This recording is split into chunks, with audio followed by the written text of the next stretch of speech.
Season's greetings, our dear members, KMPDU colleagues, seniors, and those at our level. First of all, let me take this opportunity to wish you and your loved ones a Merry Christmas and a blessed New Year. KMPD has been a journey, as you know, since the 30th of August 2011 to date. There's been no resting day, both for the previous office and now us that we are here. Just bringing it closer home, we had our last SDC a couple of weeks ago, and we heard your voice. From your silent mamas, we got our thunderous roar. We know the problems that are still pending. We know that the interns are still waiting to be deployed, and the ones deployed are waiting for their pay. We know that the medical officers, all they want is timely payment of their salaries and a health insurance cover, whereby the health insurance that has been provided for has been undercut by a belligerent service provider. We are also all too aware that there have been gaps in job progression, and all this has been made worse by a bureaucratic regime that has resided on our CBA. Speaking on CBA, our purpose today in the office was actually to look at the remnants of the CBA that were not implemented, and if you might have heard the harsh tones from the media and from your other colleagues, we are planning on making sure that we amalgamate all the chips that may have fallen off the ongoing CBA. Part of the things that we are pursuing is something called the basic pay. As you might all be aware that everyone was in service from 2017 deserved an increment in their basic pay that amounted to about 10 to 15,000 cumulatively over the period of 5 years. That comes to a significant sum of money that we have been taken round in circles with no sight in ending. We are committed to pursuing that, even as we set forth an agenda to start negotiating the new CBA that will take us from the year 2023 for a further 5 years. This journey has not been without hurdles, but I would like to assure you that whenever we feel that we need energy from our members, we'll be coming back to you. Having said that, we are all also too aware that we have our colleagues out there who have not been employed, and they still make our weakest link, as we had impressed upon during the period that we came to look for votes from you. Now, this is a period of action, and as we had promised earlier, and we keep on promising, we are in this to get the job done, and we will not rest until we get the job done. Small steps as we move forward, but the commitment is still there. Having said that, I will allow this time the CEO of the union and the Secretary General to elucidate much further about the next plans that we have for the new year, so that we have a year of hope, a year that will amalgamate doctors more strongly together and make us achieve even what we thought was insurmountable. Thank you very much. Merry Christmas, Happy New Year, and let's live to push again together through our unity through the new year. Asanteni sana. Dear brothers and sisters, Merry Christmas and Happy New Year. We want to take this time to thank you for giving us the opportunity to serve you. We are in this position, and I work as your National Secretary General of service, not to rule. And this came out from the time of last year.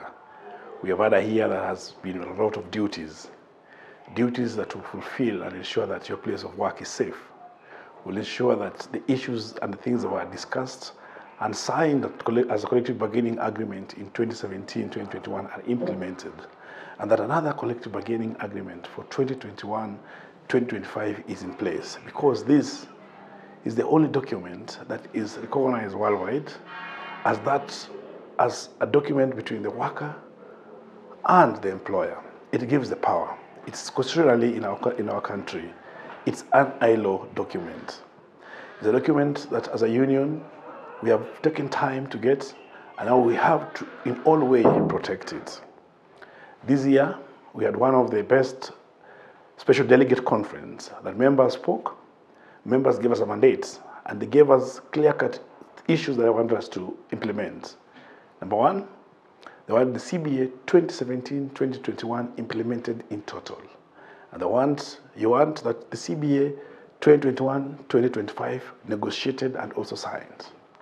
And for that reason, you also ask us to be on the table, that the issues of doctors must be canvassed, must be discussed. You told us that we must use every mechanism possible, and it involves you because the union is members, and the union, the backbone of operations is you and me, and that's why it's a union. And for that reason, since we had explained the frustrations that we have had over the years and the difficulties in engagement, we had to invoke Article 41 of the Constitution, of which we gave a notice of intent to strike.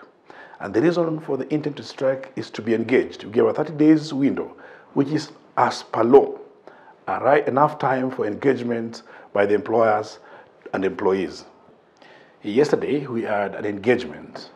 The engagement was with the Ministry of Health and the Council of Governors, and the conciliator for all this was the Ministry of Labor and KMPDU as party to it. In this meeting, we were there with one objective, to see to it that the CBA 2017-2021 is implemented in total. And the first thing, we are all in agreement that the basic salary component of the CBA, as Chairman has explained, which has salary component of, which has money of about 10 to 15,000 has not been implemented. The COG and MOH have complied and said they have not actually implemented it. And therefore, we retreated and agreed that to get all the documentations and all that pertains to that particular basic salary, so that when we meet again on 5th and again on 9th, we should come out with a plan to have that money in our pay slips in the month of January. We also discussed the issues of interns, that the interns have graduated and have stayed for over a year. And this is a system that has kept on happening. We have a plan, and we have agreed with the Ministry of Health that they should come down with a clear plan that will ensure that all the interns are either posted twice or thrice a year at a particular time. Because this happens, this is because many universities have cropped in, and now there are many graduates that happen every month. And therefore, with this, we ensure that no intern should stay at home after graduating. The universities then need to comply to that timeline. We also discussed the issue of promotions. It is clear that every doctor, every consultant should be in the right job groups. And therefore, we need to have data.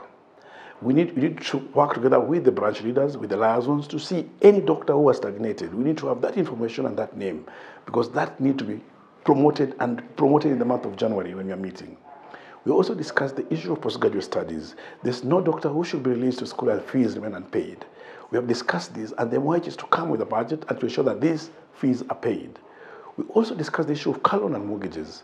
We happen to have a data that shows that those who have applied for these car loan and mortgages have not received them. As a union, as we have said, we gave an intention to go on strike.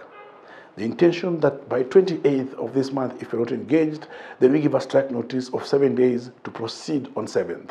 That was the agreement we discussed, and that was a plan from SDC. But now that engagement has started, we are obliged to actually cooperate and to engage in goodwill.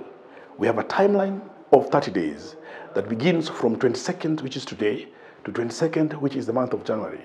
But we expect to have a solution to these matters. But then, at that point, if we don't agree, we'll have to declare dispute. And at that point, we'll expect every member who gave us the mandate and the duty to serve, and the duty to ensure that those things that we demand are sorted, are out to do their role. At this point, the only thing that can give us a cure is the skills that we have learned in the school, our duty to offer services. If we are able to withhold that skill, it will be important in the bargaining, because then the employer will have to be obliged to give us what we rightfully need. We also discussed into detail the need to employ doctors. As per our CBA, it is that doctors have to be employed every year, 1,200 doctors. But we have seen in the last 5 years, there's been employment shortage. There's not been employment.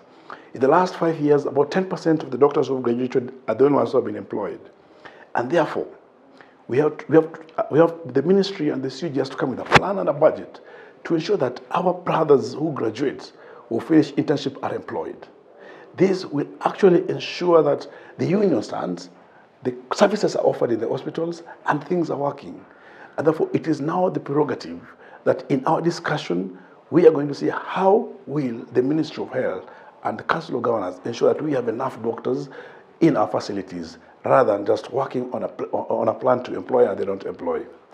As a union, with the money that you've given us, we can assure you that with the support that we get, dear brothers and sisters, we will not let you down. And we ask you that when we call upon you to demonstrate, when we call upon you to go on strike, when we call upon you to march, when we call upon you to stand strong for the union, know that you are the union, and the union needs you at that time to stand and to make the decisions that favors you and that gives you the dignity that you always need. Otherwise, Merry Christmas and Happy New Year. See you in 2023.